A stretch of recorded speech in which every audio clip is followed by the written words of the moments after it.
Tá aí, ó, Moisés, Lucas, João Pedro, Mateus, Amanda, Juliana, Felipe, Letícia, Evandro, Maria Alice, Felipe, João. Tá aí, ó.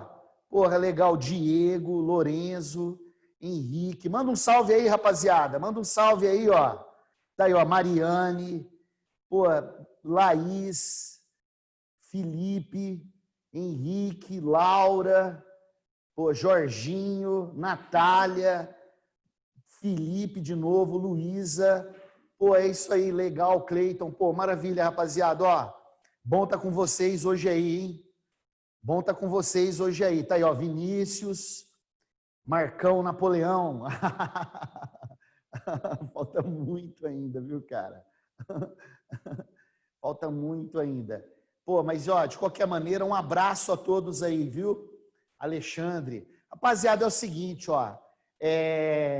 Eu queria fazer uma gracinha no início desta aula ao vivo. Vamos fazer uma coisa diferente?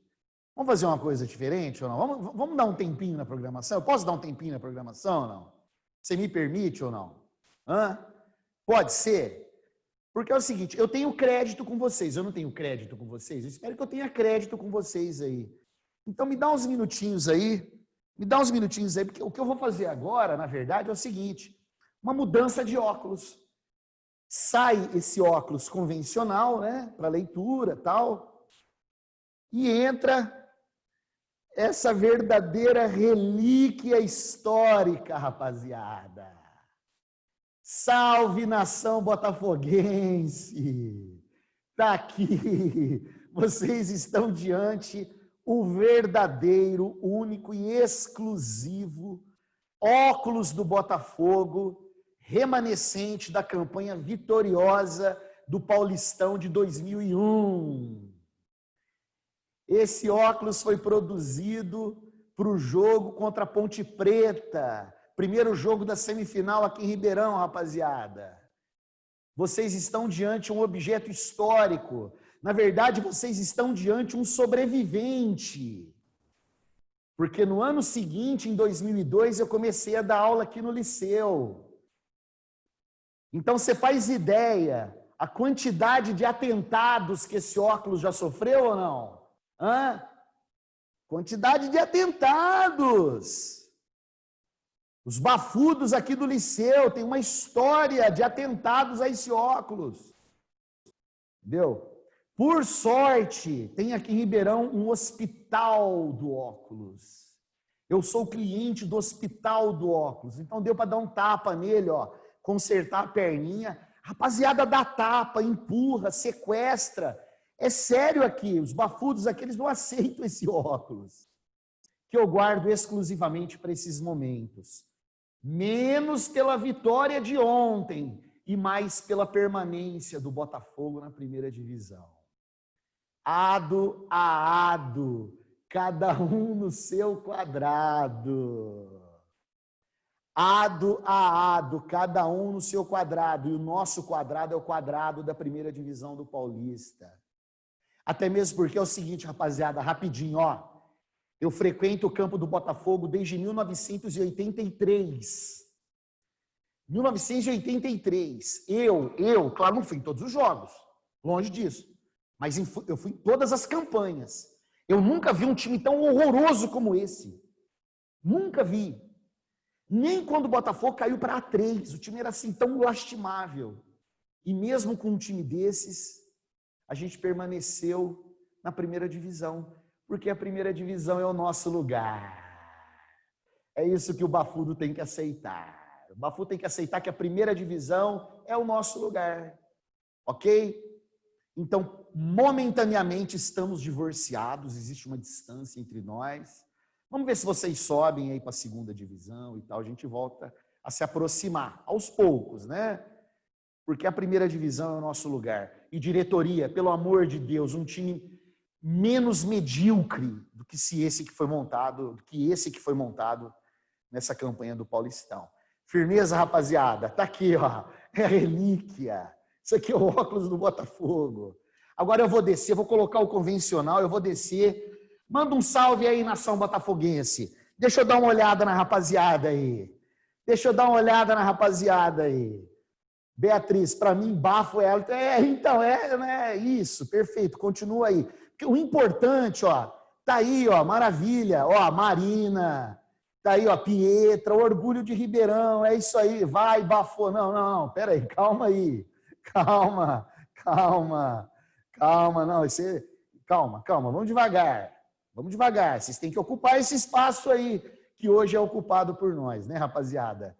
Tá aí, ó, um abraço a todos aí, Botafogo nem existe mais, que é isso, do que você está falando? Ganhamos do Novo Horizontino ontem de 2-0, não é assim não. Devagar, vamos devagar aí, ok? Vamos devagar. Comprado, não é possível.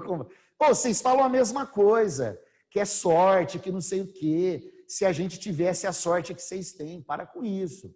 Agora, eu concordo que a nossa cota de sorte está chegando ao fim. Eu concordo que a nossa cota de sorte está chegando ao fim. Tá joia? Rapaziada, ó, um abraço a todos aí, viu? Um abraço a todos aí. Deixa eu voltar lá para a gente dar aula, para a gente voltar a agarrar, né? Voltar para o Napoleão. Vamos voltar para a nossa novela, né? Vamos voltar para a nossa novela. Estamos chegando aos capítulos finais dela, viu? Na aula de hoje a gente dá um passo grande para começar a falar na próxima aula do declínio do Império Napoleônico. Firmeza, rapaziada? Bom, então vamos lá. Vamos recapitular? Por quê? Porque esta aula ao vivo não é a primeira aula do segundo semestre, ok? Primeira aula do segundo semestre vocês já tiveram, relacionada à frente 2, a parte de História do Brasil. Esta é a primeira aula do segundo semestre da frente 1, da frente de História Geral. E a última aula de História Geral que eu dei foi na última semana do segundo semestre.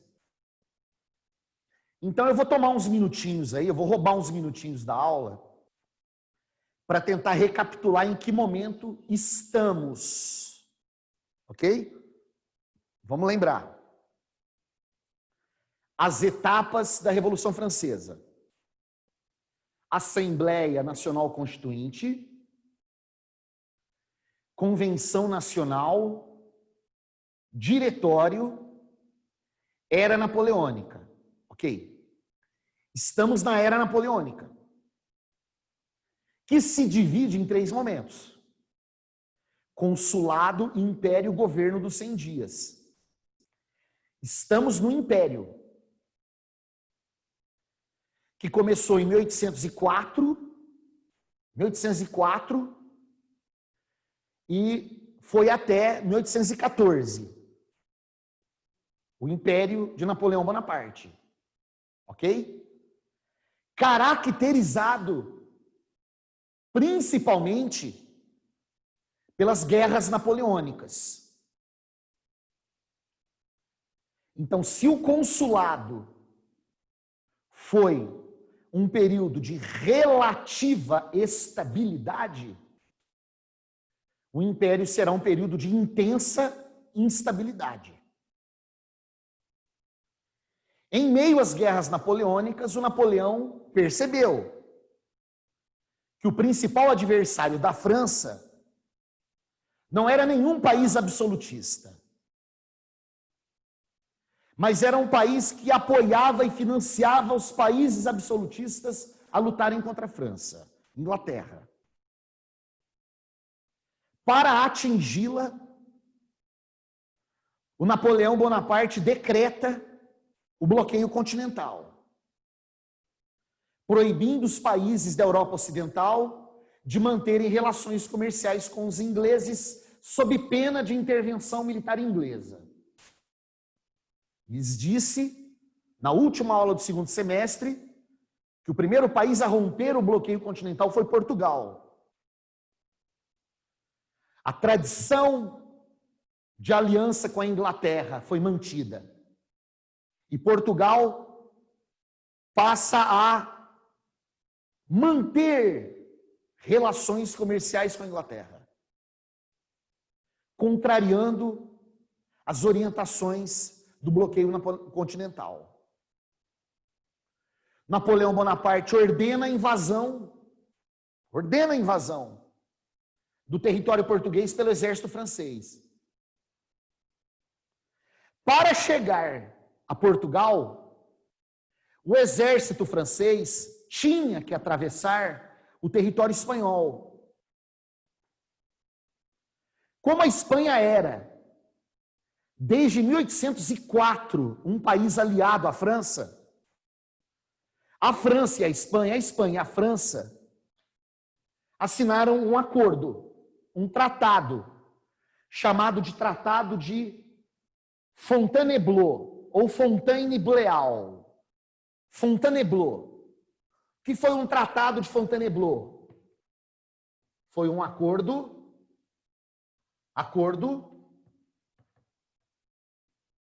França, Espanha. Ok?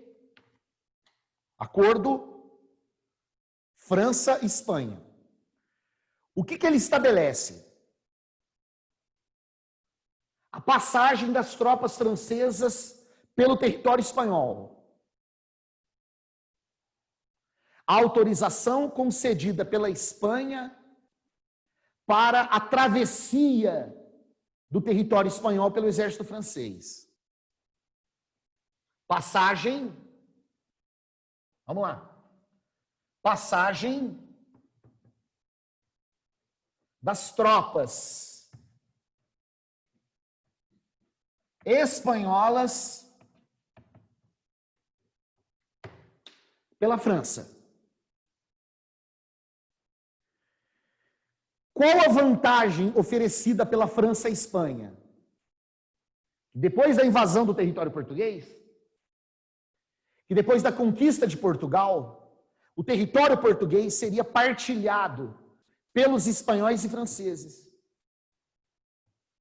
Então, o Tratado de Fontainebleau estabeleceu a previsão porque ela não se confirma, mas ela estabelece a previsão de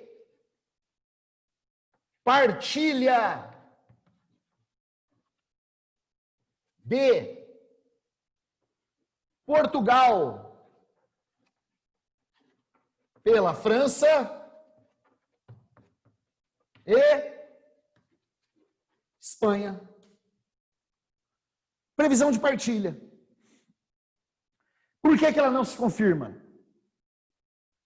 Porque quando o exército francês chega ao território português, ele enfrenta o exército inglês.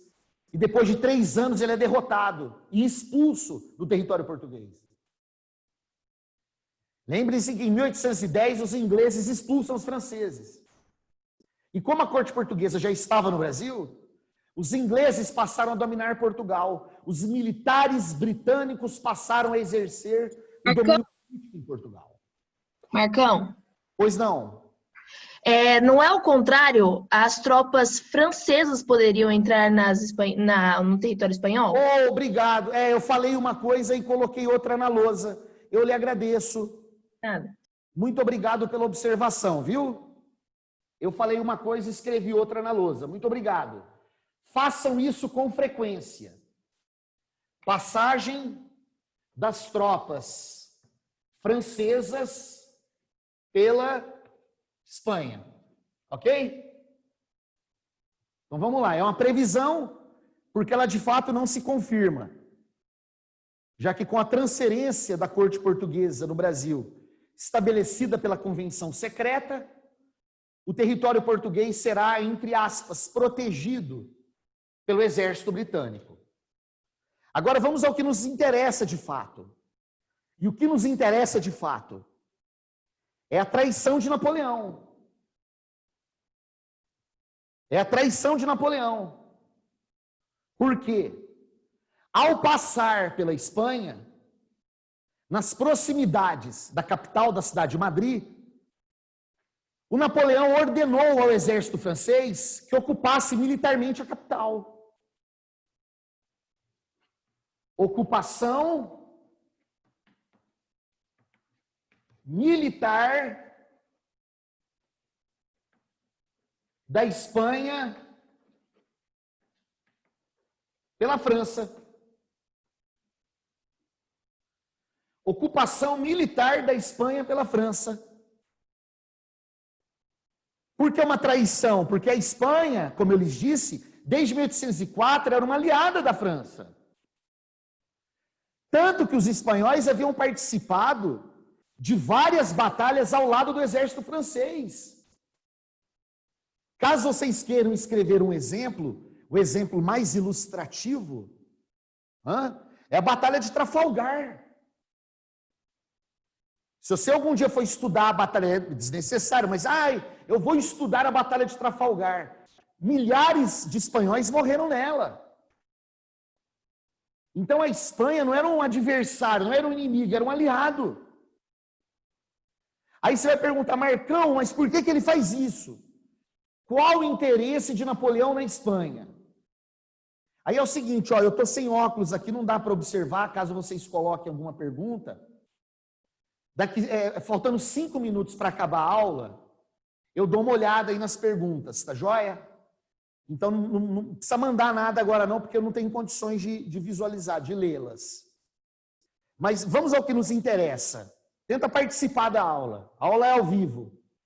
Qual o interesse do Napoleão em ocupar a Espanha? O que ele quer? As colônias que a Espanha tem aonde? No continente americano. Então, olha onde está a cabeça dele.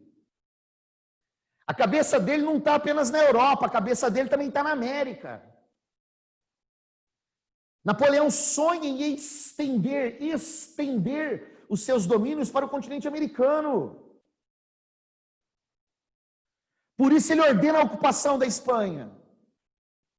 Porque com a ocupação da metrópole, na visão dele, as colônias cairiam em mãos francesas. Só que ele trai um antigo aliado. Antigo aliado era a Espanha. Um ato de traição. Até mesmo porque, além de depor o rei Fernando VII, além de depor o Fernando VII, o Napoleão Bonaparte, ele vai coroar o seu irmão mais velho, o José Bonaparte. Vocês gostam de fofoca ou não? Posso contar uma fofoca? Lembra? Eu falei que eu li um dos biógrafos, são vários biógrafos. Napoleão tem o que mais Napoleão tem é biógrafo. Um deles chama-se Vincent Cronin. Vincent Cronin. E esse Vincent Cronin, ele vai dizer o seguinte: por que o Napoleão coroou José Bonaparte? José Bonaparte era o irmão mais velho. E foi por intermédio dele, do José Bonaparte, que o Napoleão conseguiu aquela bolsa de estudos para estudar em Brienne. E sem a bolsa de estudos, não haveria a ascensão meteórica de Napoleão Bonaparte. Ao mesmo tempo, o irmão José Bonaparte nutria uma inveja muito grande em relação ao Napoleão Bonaparte. Porque sem provocação, né, rapaziada? Sem provocação. Mas o irmão mais novo está fazendo mais sucesso que o irmão mais velho. Então, José Bonaparte há tempos reivindicava uma posição no Império Francês. Agora, é importante que vocês percebam esse nepotismo no Império Napoleônico. Como que o Napoleão nomeava parentes? Lembra? Ele já havia nomeado um tio, bispo. Agora nomeia o irmão, daqui a pouco nomeia um outro irmão problemático para governar os Países Baixos, o território holandês. Então, essa preocupação com o nepotismo. A situação dele se deteriora, a fama dele se desgasta. Já vinha se desgastando desde sua coroação. Porque o Napoleão, ele é um cara assim, ele inspirou muita coisa. Eu poderia dar 2 exemplos aqui. Beethoven é um desses exemplos. Quer dizer, Mefisto, Goethe é um dos exemplos também que eu poderia mencionar. Goethe é o maior escritor de língua alemã, entendeu? E a sua mais importante obra é Mefisto. Quem é o Mefisto? Mefisto é um ator, lembra? O Mefisto é um ator que, para obter a fama, vende a alma para o diabo. O Goethe dirá mais tarde que a sua principal fonte de inspiração foi o Napoleão. Porque ele era um admirador, se tornou um opositor depois da coroação do Napoleão. E principalmente depois que o Napoleão ocupa militarmente um país aliado como a Espanha. Aliás, posso fazer uma provocação? O que é vender uma alma ao diabo? Quando é que você pode dizer o seguinte, pô, essa pessoa vendeu a alma ao diabo? Quando ela esquece os seus próprios princípios em nome da fama. A pessoa que se esquece de suas próprias origens em nome do sucesso. Porque o sucesso e a fama são passageiros. As amizades e os princípios são eternos. Veja, Napoleão estimula a literatura ocidental. O Beethoven lembra a Terceira Sinfonia. Inicialmente ele escreveu lá, isso aqui é para o Napoleão, isso aqui que eu estou fazendo. Depois ele fica tão desestimulado, sente-se tão traído, porque o Napoleão traiu os seus princípios. Se auto-intitulando imperador, ele trai os seus princípios republicanos. E agora ele trai, visivelmente, um aliado, um país... Quer dizer, se o Napoleão fez isso com um país aliado, você imagina o que ele pode fazer com um país adversário. Então, esse momento é um momento de desgaste da imagem de Napoleão Bonaparte. Aliás, eu lhes disse em aulas passadas que é muito comum você encontrar estátuas de Napoleão em vários países da Europa. Polônia, norte da Itália, é o que não falta. O que você mais vai ver no norte. Se você for para a Itália, é o que você mais vai ver Napoleão. Na Espanha você não vai achar nada. Na Espanha você não vai achar nada. Por quê? Porque é um sentimento profundo de traição. Desde 1804 eram aliados, agora a ocupação militar. Eu vou colocar uma consequência aqui, um impacto, presta atenção, que não é da minha matéria, é quem está dando América Espanhola, mas eu preciso colocar na lousa. As colônias espanholas não reconheceram José Bonaparte. E começaram a se organizar administrativamente de maneira independente. Então, ao que tudo indica, a ocupação militar da Espanha pela França desencadeia. É o fator desencadeador do processo de independência da América Espanhola. Processo de independência da América. São formadas a formação das chamadas juntas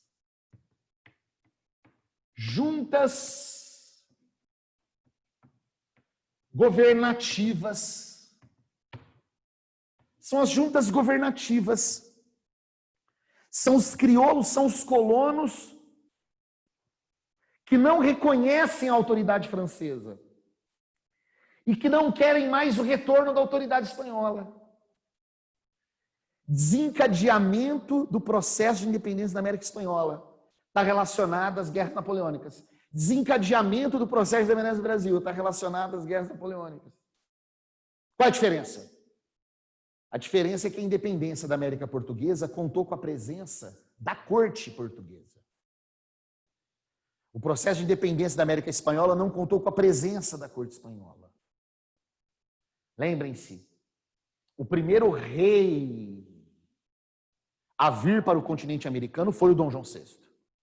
Então, o que distingue o processo de independência na América Portuguesa para os demais é a presença da corte portuguesa, que é também um desdobramento das guerras napoleônicas.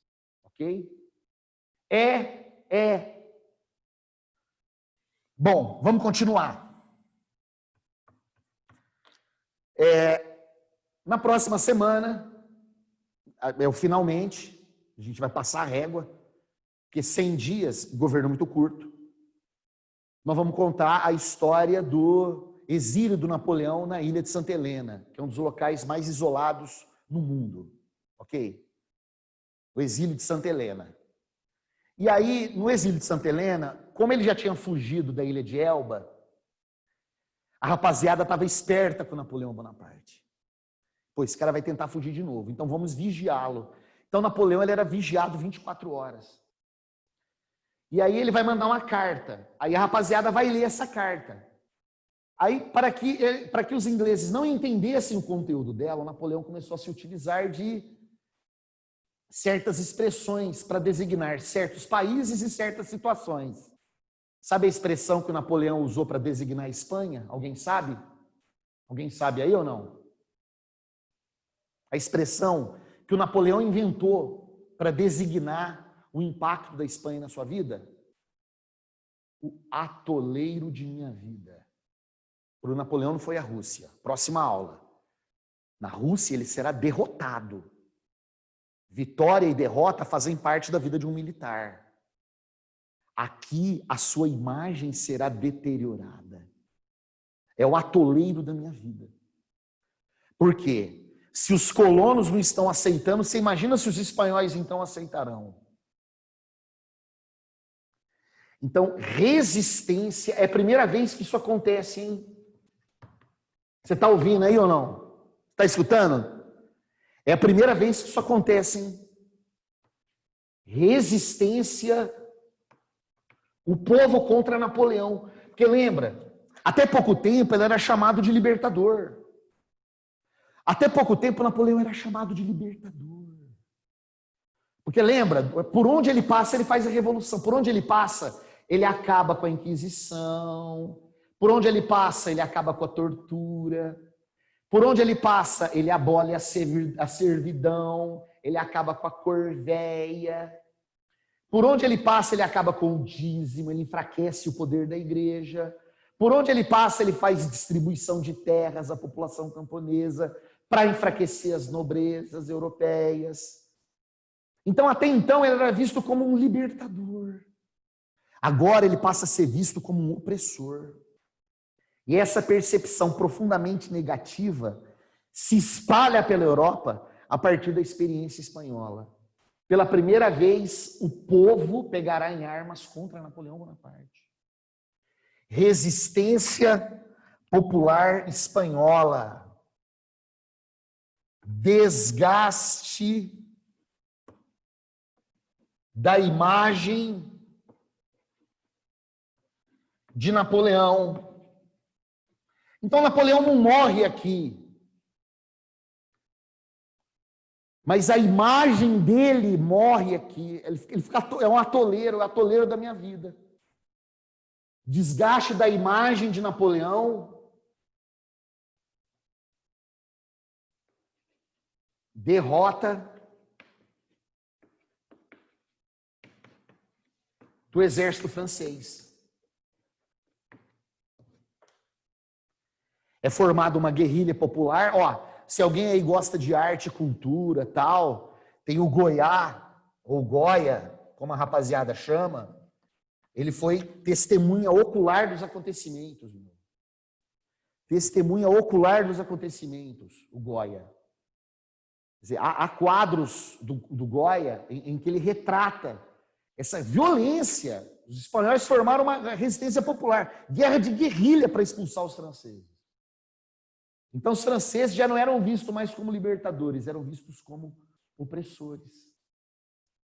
E é este exército desgastado e derrotado e desprestigiado que irá na próxima aula invadir a Rússia. Ok? Então, o início do declínio do Império Napoleônico, o início do declínio do Império Napoleônico se deu a partir da Espanha e não a partir da Rússia. Rússia é o golpe de misericórdia. É na Rússia que realmente a grande armada, a grande armée, como era chamado o exército francês, será derrotada. Agora, o prestígio, essa fama de que os franceses são libertadores, de que os franceses promovem a igualdade, de que os franceses promovem a fraternidade. Esse discurso ele é anulado pela experiência francesa na Espanha. Então, a experiência francesa na Espanha desgasta o exército. É na Espanha que o Napoleão perde homens, é na Espanha que o Napoleão perde prestígio. É na Espanha que o Napoleão fica atolado. É o atoleiro da minha vida. É assim como ele se refere à Espanha e aos desdobramentos dessa ocupação. Firmeza, rapaziada. Como eu lhes disse, o declínio do Império Napoleônico, que se deu a partir da tragédia militar na Rússia, esse declínio, nós vamos deixar para a nossa próxima aula, tá? E aí eu gostaria que vocês enviassem algumas perguntas aí. Vamos lá, ó. Isso, tá certo, viu, Diogo? Tá certo, eu já corrigi lá, né? Thaís, tropas, já corrigi.